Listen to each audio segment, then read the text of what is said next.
gathered here in Prospect Park to remember Jay. It's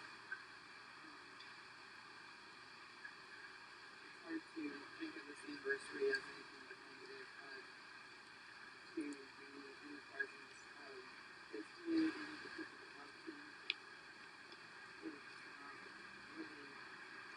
makes the experience remembering the good times and celebrating his life versus being sad. And when you're with people that didn't know him and didn't have him impact their life, they just have sympathy, and I wanted to appreciate his life and remember it with people who loved him. So if anybody else would like to say anything, if you have a story or just a comment, feel free. I would say that me and Jay shared a love for a somewhat obscure musician, and at the time that I met him, I was in my early 20s, and I was very nervous and very afraid of being cool or being liked, and he was very cool and very liked, and he just made me feel like I wasn't a freak for liking what I liked. So that's my memory of Jay. That's wonderful. Thank you so much. We actually heard a lot of that at the celebrations of life after his passing in Denton, and even from kids that he went to high school with. But and it's interesting because as his mom, I saw the insecure side of Jay, and the kids at school saw that he was like a cool, popular kid that was confident, but yet the fact that he did have some insecurities made him empathetic to, others, and he did have that social intelligence, I guess, to bring people together and build people up instead of, making them feel intimidated. So thank you. Anybody else? I worked with Jay for a while at Sidecar, and I remember when he started, and it's work friends. We worked a couple of days a week, and then slowly but surely, Jay could talk about anything, whether it was sports, movies, comic books, whatever. Comic books in particular. I was always a comic book guy, but I never really read comics, and he was like, I'm warning you, I'm going to give you a couple graphic novels that I have, but once I do, you have to understand that you're making a serious financial commitment because you will not stop. I now have like 2 full bookcases full of things, probably worth way too much money. And so every time I see a comic book movie or I'm at the comic book store, Jay's with me. I am a Philadelphia Eagles fan, and Jay is a Cowboys fan. Yeah. So we would always bicker about that. And then shortly, so the Super Bowl in 2018 for the 2017 season, the Eagles won the Super Bowl. And I know for certain Jay was like, well, we're not going to let the fucking Patriots win. So even though it's the awful Philadelphia Eagles, I know he was the reason that Tom Brady fumbled the ball. I know, so that entire game, I was thinking about him. And yeah, we've got pictures of Jay up in our, we have a board in our kitchen with all this. So I see him every day. I think about him every day, and I miss him a lot. So yeah, but it's great to be around people that loved him, which is anyone that knew him, because you could not love him. So. Thank you.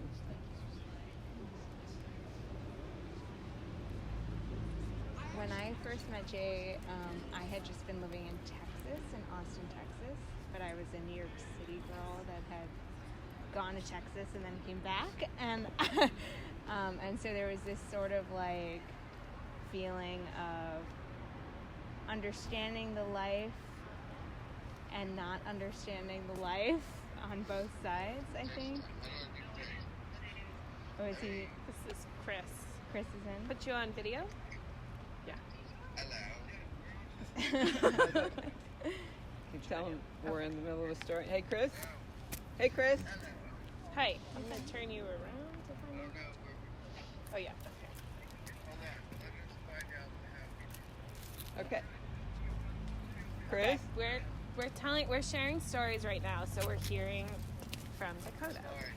Oh, you're fine.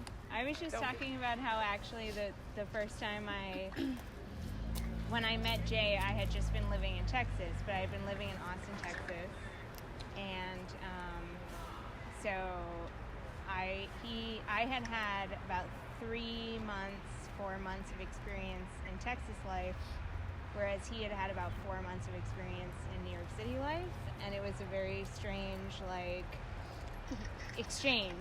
cultural exchange of, like, what that meant for each of us and why we had chosen actually to be here. And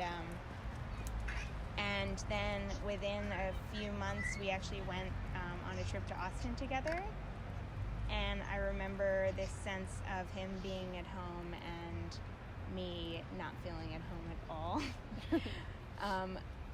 Feeling very lost in some ways. But through that process and through that trip, one of the things I realized was that Jay carried an inherent sense of home with him. Like he was, like both of you are saying, there's sort of this like confidence that like he like knew who he was no matter where he was. You know, like it didn't matter where he was, it didn't matter who he was talking to. He was still this like genuine himself. And so seeing him then, he sort of adopted a little bit more drawl than I'd ever seen him do because we were in Texas and like people would accept him for that. You know what I mean? Like, right. Like he was like, okay, I'm in the South, so I'm gonna be my Southern self. But for the most part, he was just that genuine, like, great Jay. And I think that in a similar way, it did give me a sense of wanting to be my genuine self as well. So,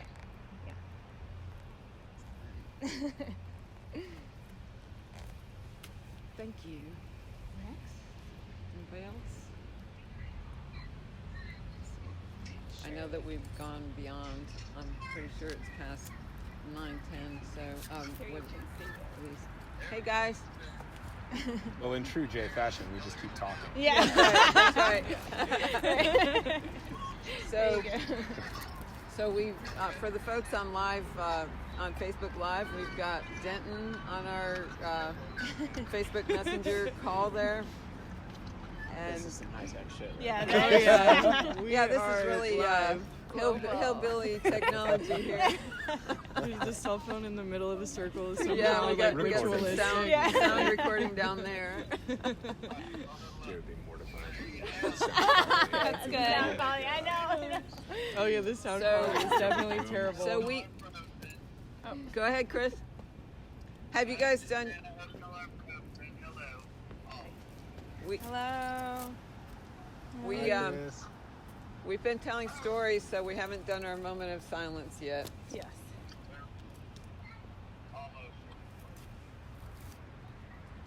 Have you done yours?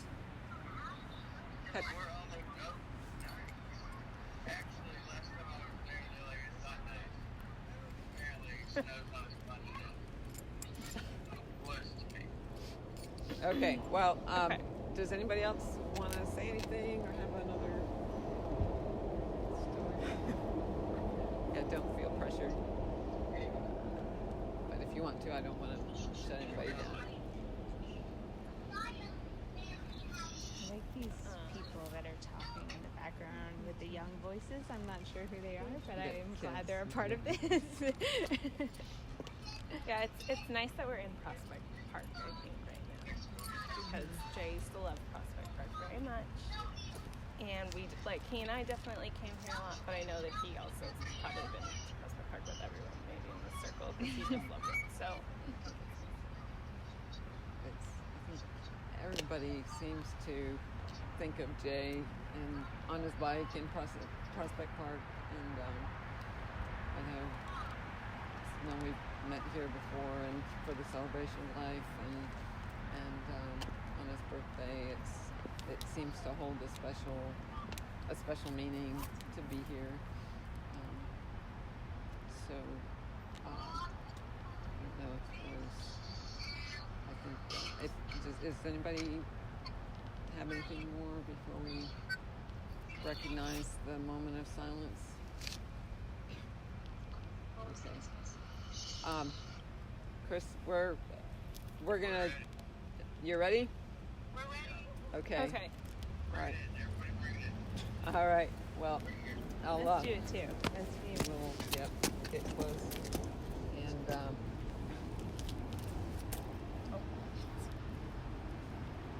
Just remembering Jay at his time of passing on 2 years ago at this date.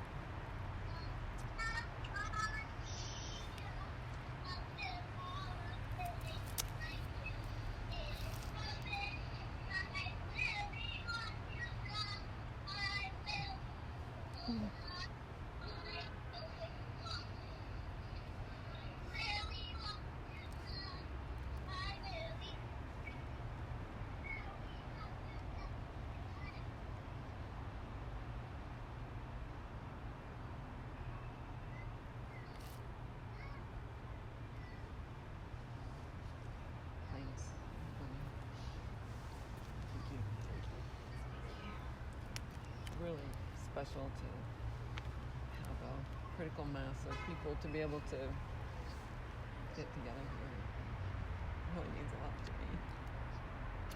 And so I'm gonna head to Sidecar, and anybody that wants to just hang out for however long you want to do that, I'll be happy to see anybody there. I'm just gonna walk down, so let's join. Thank you so much for coming. Thank you for being part of Jay's life and part of mine. I feel like I have a whole new family. And I have this perspective on Jay's life that parents of adult children never get. So it's this silver lining. Not really what I would choose, but you guys are incredibly special to me. And I so appreciate that you let me into your world. Thank you.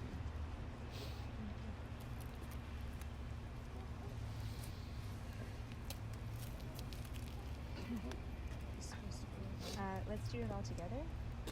Lisa, how about we all blow these out together? Okay, that sounds good. Okay. Ready? You want to count down, Lisa? No, I would like you to do it. You want me to do it? Okay, sorry. Okay, so on 3, we're all going to